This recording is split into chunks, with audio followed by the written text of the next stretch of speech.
All right, hello YouTube. Welcome back to the Eric Reviews YouTube channel, and we are back talking some Lord of the Rings content. And this is a video I've been kind of thinking about doing for a while, but it's very difficult for me to do, given that, as the title says, this is going to be a video looking at the best and worst changes from Lord of the Rings Fellowship of the Ring book to movie. And again, why this is so difficult for me is because this is my favorite book. It's my favorite movie. Really, this is my favorite story, right? This individual part of the Lord of the Rings world. And so when I look at these, it's hard to look at them and go, what are their strengths? What are their flaws? And where I will say that I think the Fellowship of the Ring movie is one of the best adaptations of all time in terms of it knew a lot of times when to cut things, when to change things, when do we change things to make it to where it's better for a screen than it is for like a page. This movie seemed to get this down almost perfectly. It wasn't flawless. I will talk about some things that I think I preferred in the book over the movie, and a little bit of those things, of some of those changes. And I also will talk about things that I think the movie elevated the book on. And so I want to point that out right away, that in no way am I, hating on this movie or this book. I really love both. I have deep ties to both the book and the movie. They've helped me through a lot of dark times in my life, and they're always been a comfort for me. So let's dive in. And let's start with the best. I want to start out on a positive note. As a lot of times when I'm talking about adaptation, I've been covering Avatar, I've been covering Percy Jackson. Those mediums have not really understood how to adapt. And so I want to start out with things that this movie did really good when it comes to adapting a source material and a world so large that Tolkien created. So I want to start out from the very beginning. The very beginning introduction scene with Galadriel's voiceover, talking about the ring and its forging and the war that followed afterwards with Isildur, Elendil, and Gil-galad. All of that was fantastically done. It really, I think, introduces this movie really well. I think it's way more important to do this in the movie than it is the book, because the book, it's more a story and you're going to be able to be inside characters' heads more. You're going to be able to tell this stuff a little bit easier in a book when it comes to exposition, whereas I think the movie just telling you straight up what this story is going to be about in the first couple minutes is way more imperative to hook the audience in. And I love the change that we get here. It's actually very similar to the way the Avatar show did their introduction scene, and it's one of the reasons I actually really liked episode 1. It adapted and put something in there that really helped figure out what the stakes were and what was at play in this world. And so I really enjoy that part of Lord of the Rings, The Fellowship of the Ring. I also want to make it clear I'm only doing the first movie in this video. So if you guys do like this video, if this video does well enough, I'll go ahead and do the second and the third movie. But as of right now, we're just going to be covering the first one. Another thing I want to take a look at from the beginning is one thing that is of note is if you've read the book, there's a lot of time skips, right? There's either times where we're skipping like 15 to 16 years, we're skipping a couple months here and there, and there's a lot of journeying around. And again, remember that after Bilbo leaves, Gandalf goes and does a lot of research on the magic ring that Frodo now possesses. And that takes quite a while. He's going all the way to Minas Tirith, going all over the world. And so it takes him quite a while to actually figure out that this is the one ring and confirm his suspicions. And so in the in the movie, this is not really the case. It's kind of shown to be this thing where, yes, there is still a time skip, but it's like, okay, you can tell Gandalf is going around, he's going to Minas Tirith, he's studying, all that can be found about the ring, but it doesn't seem like it takes years. It seems like it takes like a matter of days or weeks. And whereas, yes, it doesn't really make as much sense to the book, I think that does a really good job of condensing down the story, and it works really well for the movie. And so I think that's a good change for the movie, but it also is something that's still really good in the book. So again, this is one of those changes where it's like, it's not a change on something that's bad in the original. It's just something that is a good change that helps make it a little bit easier to digest in this world. Another thing early on that I think is notable is the movie decides to kind of go away from a lot of the songs and a lot of the poems that are influential within the book, right? There's a lot in terms of Bilbo's songs. There's a specific part when they get to Rivendell where there's a whole little section built around Bilbo and Aragorn trying to make up a song. And so I think that translates well to a book and a page and reading it. But I think on screen, given how much they had to adapt, I think it was a really wise decision to cut out a lot of that stuff, even though it was pivotal to Tolkien's work.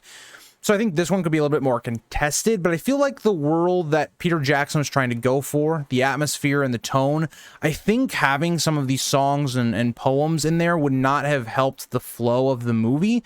And so I think Jackson made the right decision to kind of leave those out of it. But again, not to say those are not a good aspect of the book. I just think they work better in the book overall. Another thing we kind of see early on that I think was a really good change that I liked was I liked seeing Gandalf at Isengard with Saruman and that whole plotline. One of the things that the movies has that is a benefit, especially in this first book or first movie, is the first movie is entirely, or the first book is entirely told basically from Frodo's POV. So, for instance, we don't know what happens to Gandalf until the Council of Elrond, which is one of the things that makes the Council of Elrond so interesting to the story. But in the movie, we're able to see what happens exactly with Gandalf and Saruman, and something that it's able to do that the book is, it's not exactly a bad thing in the book, because Saruman, you don't really get as much of the character because it's through other people's eyes, and namely only Gandalf. In the movie, we're actually able to see what this character is doing and some of the actions that we're going to hear about that he was doing in the next book or whatnot. And so it builds up Saruman as kind of the main villain really nicely in kind of the first two movies, whereas Sauron is kind of the main villain at the end, even though he's the overarching villain throughout the whole thing. It really helps build up the character of Saruman, which I really enjoy in this first movie. We just get more of the character. More of Christopher Lee is always a great time. He is a fantastic actor and probably one of the best of all time. So again, I love that we got more of that character in this movie. Another thing that I found was interesting, again, I don't think this is a bad thing in the book. I think what Peter Jackson did with changing Glorfindel to Arwen. So again, for movie only watchers, in the book, what ends up happening when we look at Frodo when he has been stabbed and they're rushing to get to Rivendell, it's actually Glorfindel that finds the party, and it's more like Aragorn and our party go out to basically meet Glorfindel because they see his coming. And so that's not exactly what happens at all in the movie. The movie goes a different route. They put Arwen in here and they introduce us into her character. And I think, I don't know how, the Lord of the Rings community thinks about this change, but I think for the movie, it's a very good change. Whereas the book, I love that it's Glorfindel because Glorfindel is a really interesting character. And so as much as the more we can get of that character is always great. I think in the movie, because Glorfindel is not a character that's going to be a reoccurring character throughout the trilogy, I think giving Arwen more screen time is a wise decision. Build up who Aragorn's love interest is going to be. She has much more of, I think, a role in the movies. I like the idea of having that, changing Arwen to a character that we see that she has like strengths, whether that's physically and her power. That's not something we see really in the books much at all with the character of Arwen. And so I like that we got more of her. That's going to be kind of a reoccurring trend. I like the inclusion of more Arwen throughout the three movies. And it just gives us more to build on and to enjoy the love aspect between Aragorn and Arwen. Not again to say that that's bad in the books. It's because the movie just doesn't have a lot of time with how big this book is, how much they have to adapt, that I think makes changing scenes to where we can add on and build on the characters that are going to be important and focused on are more important than having like a character like Glorfindel in the book who's like a one-off in this trilogy, right? We know he's huge throughout the Legendarium, but in this actual story, he's not a huge character. Another character that we kind of need to discuss because he's one of the biggest changes in terms of characters that we get throughout the three movies. Aragorn in the book is a character that is more sure of himself. He knows what needs to be done, right? He is someone that knows he is going to become king and has to be for a number of reasons, but he is someone that is more cocksure, right? He already has Anduril that's been reforged, right?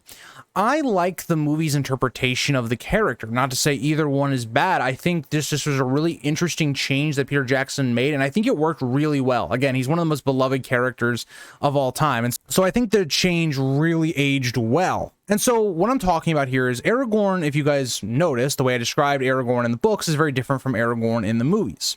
So Aragorn is a character in the movies that goes from being this character that is a bit ashamed of his past. He is someone that thinks, because of Isildur's failure, he has to make up for that, or that he may fall into that same issue, right, of falling temptation to power and whatnot. He's not even considering being king. That's not something he has the confidence or courage to do at this time. Maybe not courage. Courage is maybe a bad word, but I would say the confidence or the ability to think that he should be the king. And so the three movies are really about him realizing through his actions and his rising confidence and being kind of pushed along by our characters that, yes, maybe he should become king because he is the person that can unite all of the men and especially Gondor. And so I like that that character arc works really well for Aragorn. But again, I want to point out, I think the book does a great job with this character as well. I just like that this was an interesting change that really developed the character of Aragorn in a very meaningful way. Another part that I found was very interesting, talking about still kind of getting to the lead up of Rivendell, is I like that Peter Jackson was able to make a lot of cuts on that journey period from leaving Bag End in the Shire to Rivendell. There's a lot to adapt there. That is a bulk majority of the first book, is this journey from the Shire to Rivendell. So how do you do that, right? You've got to condense a lot of stuff down so that this story is not 5 hours long, as much as I think a lot of us would have liked that. How do you do that? And so what ends up happening is we see a lot of cuts. We see the Tom Bombadil part of the story basically cut. The Barrow Down stuff is cut.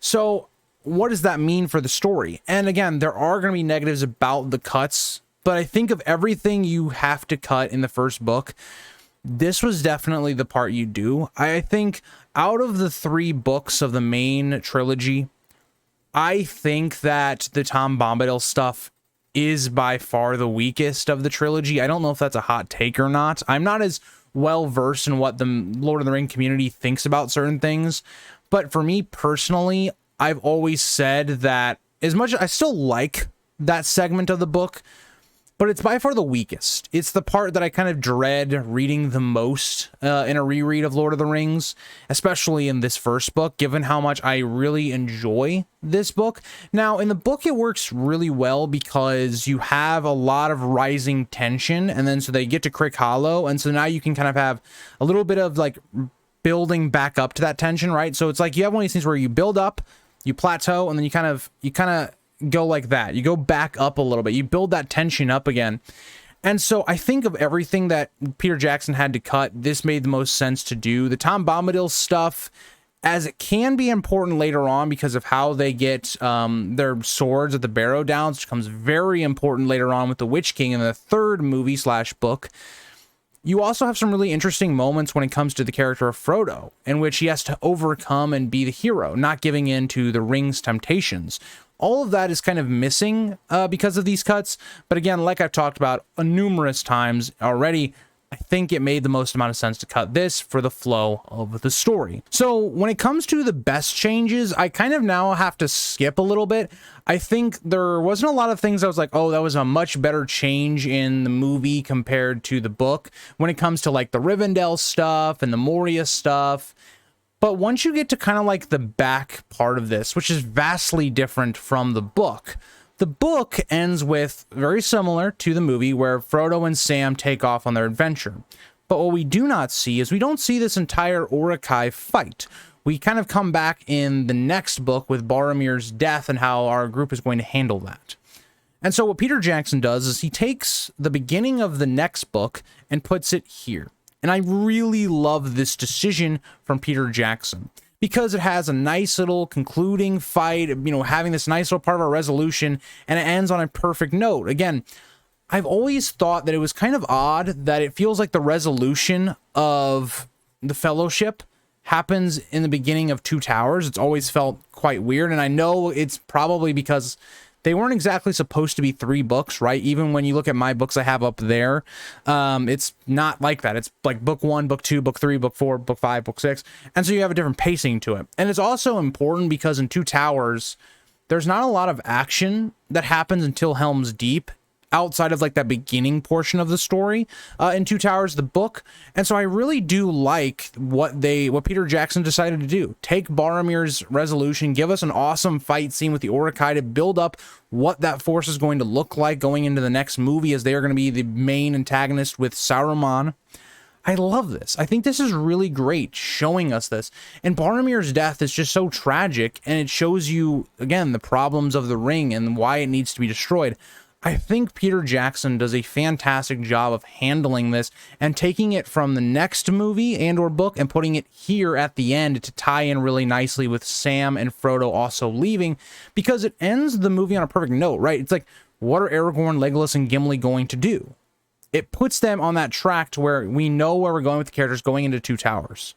Whereas one thing with Fellowship of the Ring is it's kind of left uncertain. It's like, yes, we know what Sam and Frodo are doing, but what's the rest of the party doing, right? It's left very unclear. And so I really like that Jackson gives us a lot more of that resolution here in this movie compared to the book. Again, the book is still fantastic. It's why it's my favorite book of all time, but I do like the change here. Another thing that I liked that was a bit of a change from book to movie was I like this scene that we get between Aragorn and Frodo, where Aragorn goes, "I would have gone with you to the end," in reference to the ring and Sam and Frodo having to leave. I love this moment, not because it's exactly a needed scene, right? You could have just done it like the book where this doesn't actually happen, but I think it helps build that relationship that the two have cultivated through the entire movie and giving us a great send-off for the two characters, because they're not going to see each other again until the very end of Return of the King. And so it really makes us feel for that relationship and showing how the ring is just haunting Frodo at this point, where he can't really trust the people around him, even though he would trust them with their life if it wasn't for the ring. He's seen what it can do to a man like Boromir, a valiant captain of Gondor, and how it turns him. It turns him to the point where he was almost willing to kill Frodo for this ring in that desperation. How long would it take a character like Aragorn to succumb to the ring? Would he succumb to the ring at all? It's a really awesome way, and it's a really awesome scene that's not exactly needed, but it adds so much to the story that I really enjoy that scene. So let's get into the worst changes. Now, I have a couple on here, and again, I want to point out, I love the movie, so don't take this too hard, but there are some things that I think were not done as well in the movie as they could have done. So the first one is going to be the character of Frodo himself. Now, there's a number of reasons I say this, and this isn't had to do with Elijah Wood and the acting. It's just because there's certain elements of the character that are missing. So Frodo is a character that I feel like in the first three movies, or really in this trilogy as a whole, is not really like the wise hero character that he is in the book. In the book, Frodo is a character that's wise. He's older than the other hobbits. He's quite similar to like how Bilbo is to Frodo, or Bilbo is the wiser older hobbit to Frodo in his youth. Frodo is kind of that to Sam, Merry, and Pippin, right? Frodo is someone that they kind of all look up to. And so the thing that is missing, because you cut a lot of the Tom Bombadil stuff, is we don't see Frodo having to resist the temptation of the ring to put it on and leave the Barrow Downs, leaving his friends behind, but saving his own skin. We don't see Frodo being the hero, the clever, witty guy that he is, calling for help from Tom Bombadil. There's a lot of that missing, right? The great scenes of Frodo are missing. Even when you look at the chase scene that we see with the Nazgul, Arwen, and Frodo, in the book, it's kind of a moment where Frodo is by himself with Glorfindel's horse, and he has a moment of defiance. That is not really the case in the movie, and it's unfortunate because it takes a lot away from Frodo's big moments in the trilogy. Now, that's not to say he doesn't have any, but I mean specifically in this first movie, he is hurt by that quite a lot, in my opinion, and he doesn't really come off as the same character, whereas you can change characters. Like Aragorn is almost completely different from the Aragorn of the book.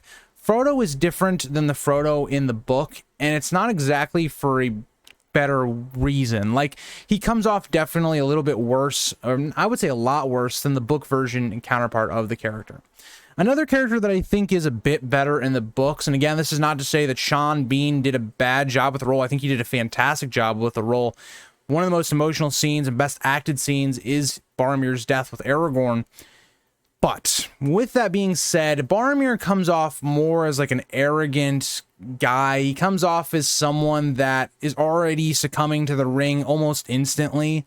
Whereas in the book, yes, we get the sense that Boromir wants to bring the ring to Minas Tirith, as Boromir in the books is more of a character of strength, being someone that is loyal to a fault. He is someone that I think is way more developed in the book, and that's part of that is because you have more time to develop the character in the book.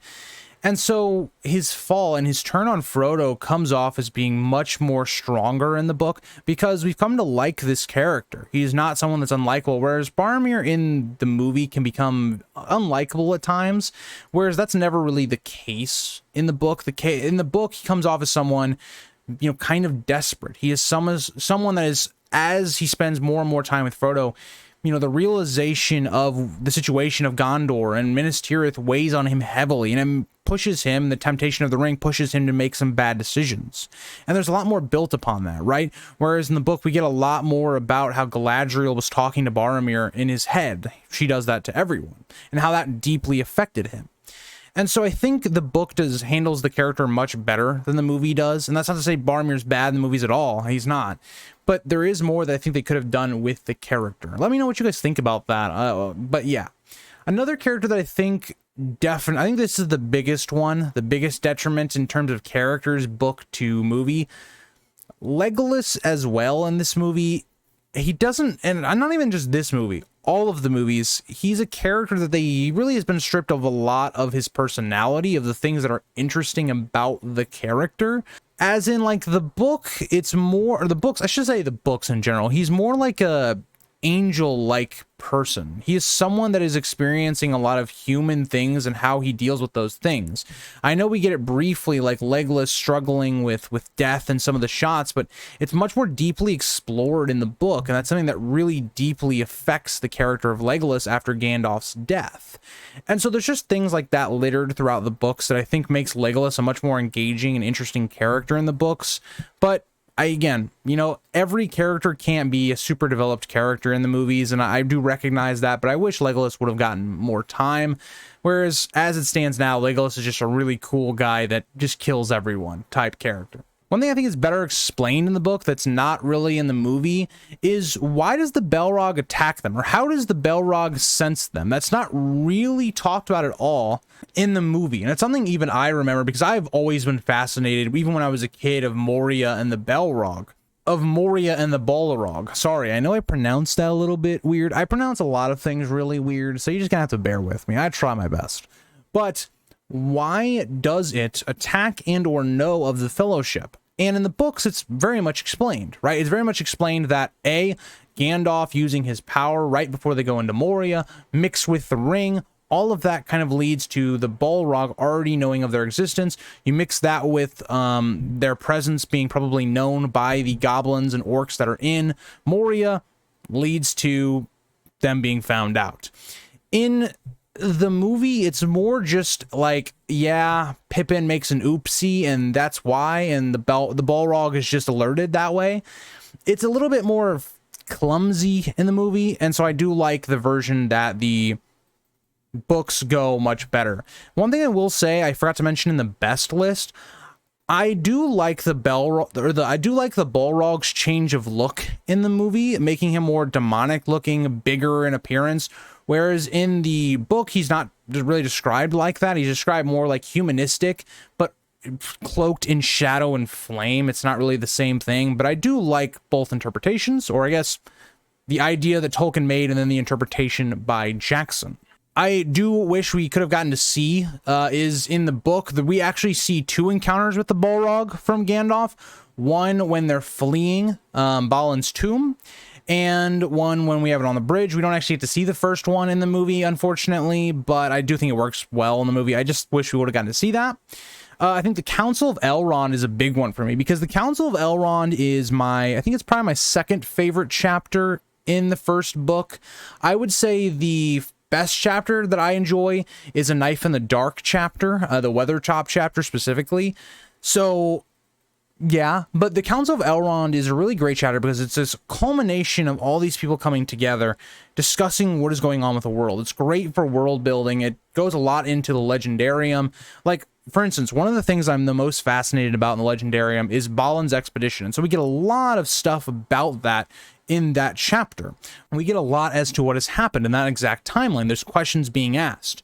But there's also this strange messenger, whether this was Nazgul or the Mouth of Sauron or just some other messenger that was sent to Erebor looking for information on Bilbo. That is interesting because that culminates into this conversation. We also see stuff with Mirkwood, with Legolas, is, again, it seems like Dol Guldur is being rearmed and remanned, and it's growing in strength once again. There's so much information coming into the reader at this point that it makes this chapter so fascinating, and we don't really get that in the movie. In the movie, it's very straight to the point. What are we going to do with the ring? And the only option that's really presented is destroy it. Now, that goes many different ways. Gimli tries to destroy it with an axe, but it's basically we got to destroy it. Or, as Boromir says, we use it. Now, something I think they also missed on the point of, which is very important, because as a reader, or even in watching the movie, you might think this as well, why don't we just hide the ring or send it elsewhere, right? Send it back to Valinor, or send it west. That's explained in the book, not really explained here. So there's just some missing details that I think would have made this section of the movie stronger. But again, I can't be perfect. It's still a really good part of the movie. I just, there's just little things I wish we would have gotten to see.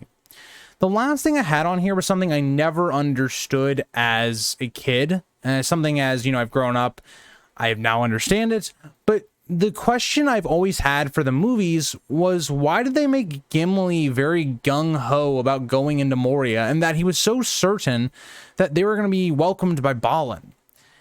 And so this is one of the problems of not exploring a lot of the Balin stuff. And the reason that they probably didn't talk about it is because if that information was told from Gloin to Frodo about what happened with Balin's expedition, or the information there, Gimli probably wouldn't be as gung-ho. So they excluded that so that, this can make a little bit more sense. But this doesn't really make sense given the book information.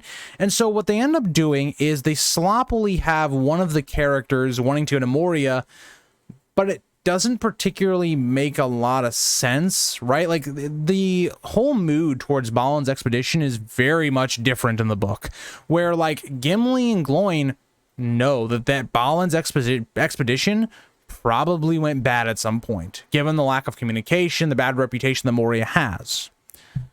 That's not the case here. And so what they end up doing is they switch Gandalf, who Gandalf in the book was like, yeah, we should go through Moria, right?